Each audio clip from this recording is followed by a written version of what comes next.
Background. Geography. The Korean peninsula has been described as a natural state, geographically self-contained and with a culture entirely different to that of its neighbours. It is roughly 400 miles north to south and 120 miles across at its narrowest. It is mostly rugged terrain, with the Taebaek mountain chain running down its centre, making east-west communications difficult.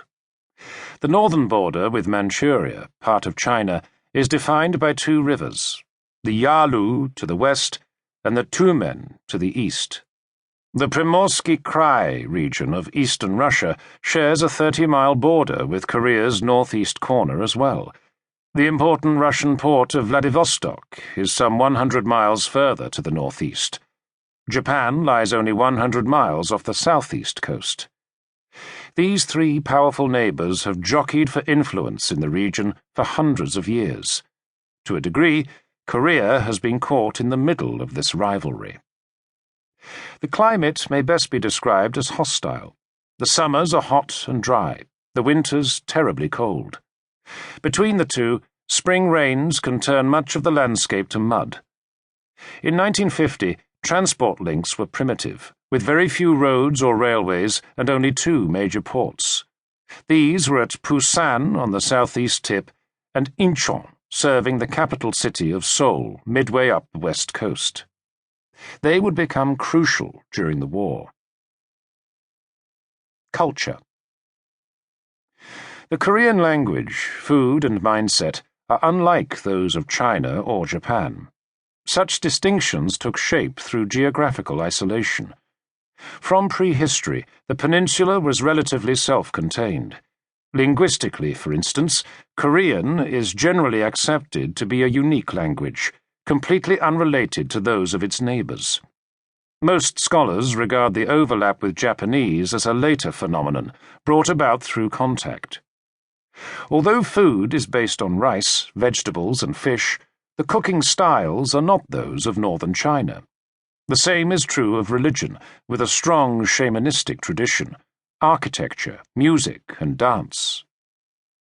Once Korea's history became dominated by neighbouring states, however, this cultural purity began to be diluted and cross-pollinated. For example, spoken Korean, and its precursor dialects, was first transposed into the Chinese Hanja script. The culture, therefore, reflects the geography and supports the idea of Korea as a natural state.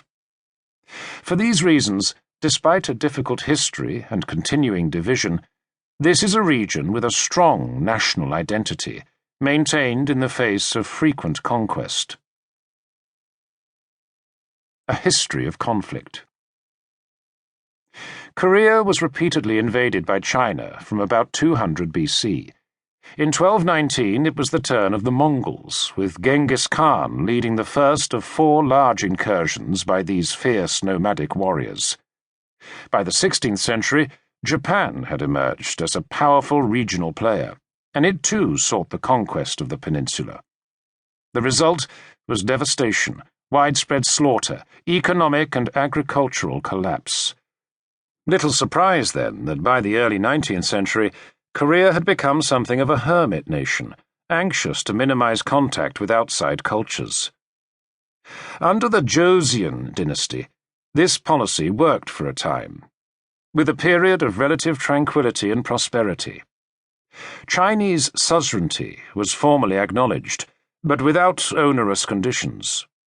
The growing imperial ambitions of Japan and Russia, however, combined with their superior technology and large armed forces, would shortly undermine this wish to be left alone. In 1876, the Joseons signed an overtly exploitative treaty with Japan, granting her significant trading rights. 6 years later, in what for a time proved a shrewd piece of diplomacy, Korea signed a treaty with the United States.